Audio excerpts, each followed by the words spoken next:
So ever since we began experimenting with light-sensitive material and taking photographs, we have been moving more and more toward an image-based society and culture. It won't be surprising to you to think about the fact that most of us in America spend the majority of our time, or at least an inordinate amount of time, staring at a screen. And what might be on that screen? An image. And there are corporations and entire, businesses, and their entire purpose is to research and fine-tune techniques that grab your attention with images. Now, with this cultural kind of revolution, we have experienced multiple subcultures crop up. One of those subcultures we will be talking about today, which is called dark academia. Now, you may have never heard of dark academia, in which case, I'm not surprised. It's gaining popularity, but it, isn't the mainstream yet. It seems that it has taken off in two places, and for that, we will reference a notepad here, which, by the way, is in dark academia fashion. This is something that people who embrace dark academia would have. You might notice that today I'm dressed up in this vintage blazer with a mandarin collared shirt buttoned all the way to the top. That too is in academia fashion. So let's see, what do they say? What is it, dark academia? Well, according to Google, TikTok and Tumblr. It's a TikTok and Tumblr aesthetic and subculture centered around higher education, writing, poetry, the arts, and classic Greek and Gothic architecture. It is associated with ancient art and classic literature. So there you go. As far as I'm concerned, that's a sufficient definition. In addition to having a notepad in your pocket, if you're going to have a notepad, you also need some kind of pen, but not just any pen. It needs to be of nicer quality, and not only quality, but the mechanics of it. Will it be a ball pen? No, it has to be a fountain pen. Yes, we want to revivify through dark academia old technology. So you'll find a lot of youngsters embracing this, as you would see that TikTok and Tumblr are on average much younger demographics, and they want to use things. If they want to write, they want to use a typewriter. If they want to listen to music, then they'll want to use a record player or something like that. Now, there are a lot of great things about dark academia, and there are some not so great things. So the point of today's video will be to try and discuss in live time what I think, in my own humble opinion, we should do with dark academia, and what I think we shouldn't do, and maybe some things that we could change and do better. So what I really want to start with today is, now that we've discovered what it really is, I want to tell you how I think that it's done well.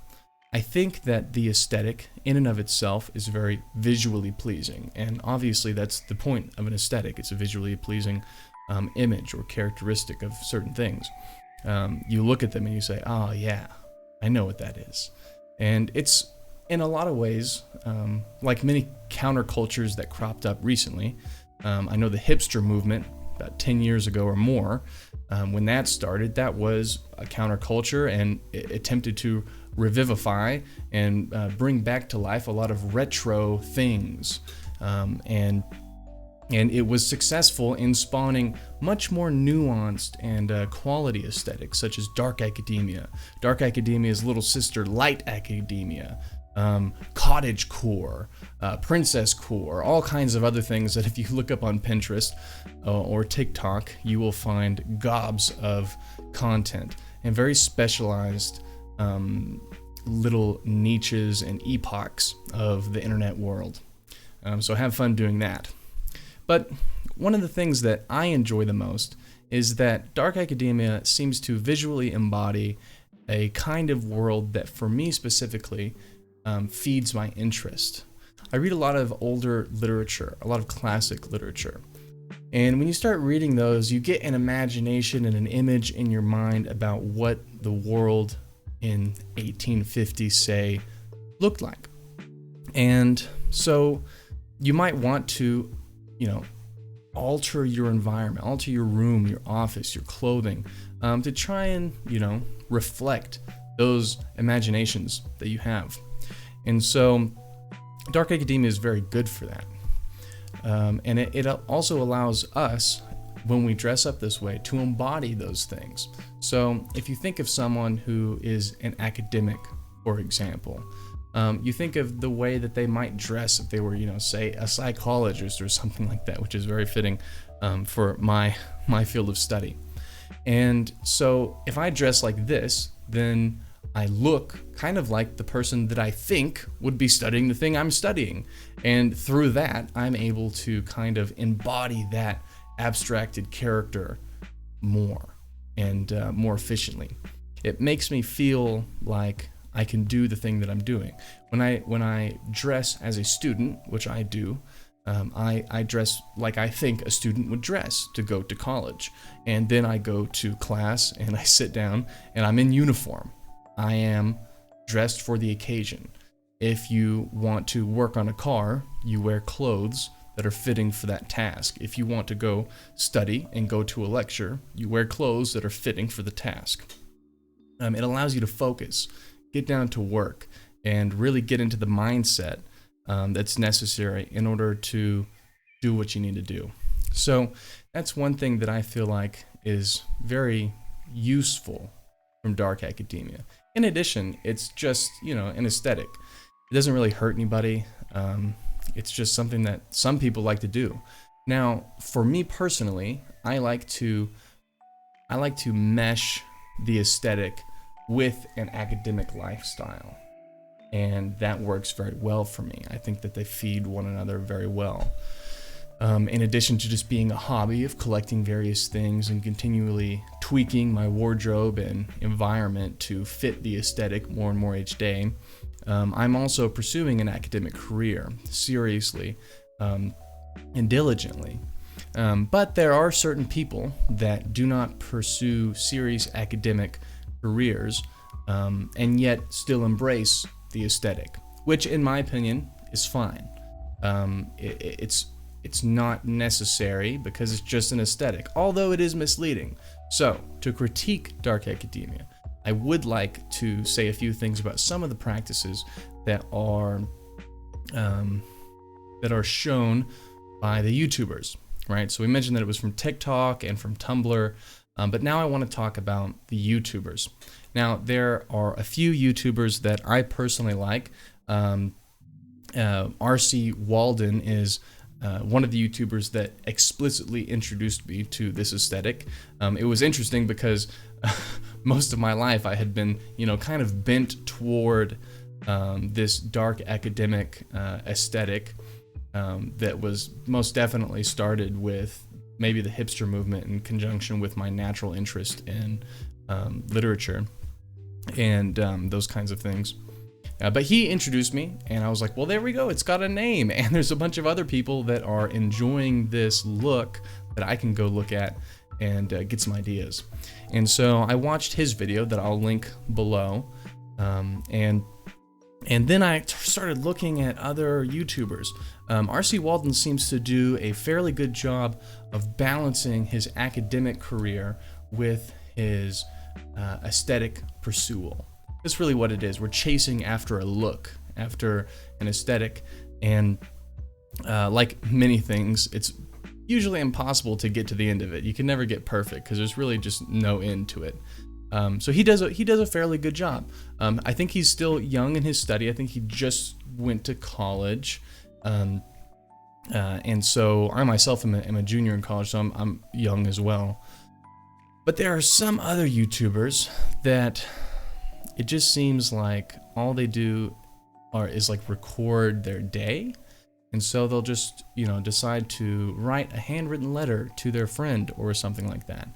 And it's very cool. They use, a quill and ink well, and they dip it and then write, on like a parchment paper that looks very old. And They'll put it into an old envelope that they made themselves, and then seal the envelope with some wax and their own personalized stamp. And it's all very aesthetically pleasing and great. But the thing that I will say about that is that it's not sustainable. So if you want to seriously pursue an academic career, you will not have a lot of time to waste on these things. Time is precious for everyone, and especially an academic. And so the reason I say that is that I don't think that you should, and this is what I'm saying, this is my opinion, I don't think that you should be wasting your time with excessively time-costly things, excessively inefficient things. Now, I understand that there is an artistic appeal, that there is an aesthetic appeal, that there is an enjoyment that takes place whenever you are, putting that much effort into a very stylized letter. But say, for example, if you're using a typewriter to do a project or a first draft of anything. Now, say as a student of psychology, it's very writing intensive. It's like the second most writing intense field only to English. And so we do a lot of writing. I couldn't feasibly do any writing projects on a typewriter. Why? Because it's very difficult to edit material. I can't, I just cannot fix typos like I can on the computer. So it would be, a hassle for me to try and endorse the dark academic aesthetic by using a typewriter. Is it cool? Yes. Did it cross my mind when I was younger? Yes. Do I still think it's cool and want to do it and wish I could? Yes. I think it's awesome. I wish that I, had room in my apartment to even, try and find a place for it. And I also wish I had the money to do it. But it's, aside from all of that, it's just not doable. We can't use typewriters to do serious academic essays and things like that. It would just take way too long. People had to do that in the past. We don't have to do that now. And all of the people who we will be competing with in the academic world are surely not going to be using typewriters to do anything, okay? So if you want to use a typewriter for writing your poems or, doing extra work that isn't recurrent or something like that, then all power to you. But for me specifically, I'm trying to find ways to do my work as fast and as efficiently and as accurately as I possibly can all the time, because there's really no other option. So that's one of the things that I'd like to point out about dark academia, is that it's a bit misleading in the title, right? So the dark is pretty accurate, right? Dark colors, wood, dark browns and tans and those kinds of things. But the academia part is not necessarily accurate, right? So we want to put a lot of books on our shelves, but the aesthetic is not concerned with whether or not you have read them or not. We want to have a typewriter to write, but the aesthetic isn't really concerned with how much material or any good material that you are writing with it. So it's important to, I guess, remember that the aesthetic serves itself, and you just need to make sure that your values and what you have set as goals for yourself, you are working to obtain those in the best way possible, and not letting this very short-term, this very gratifying in the short-term aesthetic get in the way of that. Now, I say that, and I have really, my entire office here is really dark academia inspired for the most part. I have if you'll notice, I have like a medieval tome type thing here, and you can't see it, but there's a Rorschach inkblot stuff here. There's bookshelves and all kinds of stuff. I'm dressed up for it today. Why? Because I just have these clothes. I didn't go buy them for the video. I just had them. So yeah, that's basically the point of the video today. And I also just wanted to say that I might be dressed up in dark academia garb, and I kind of wanted to justify it in some way. So if you like dark academia, let me know why. If you don't like it, I want to hear that too. So thanks, and I hope you enjoyed this. I hope you benefited in some way, and you at least know now more about dark academia than you did before. Don't know if you needed that or not, but there you have it. So I'll see you guys later.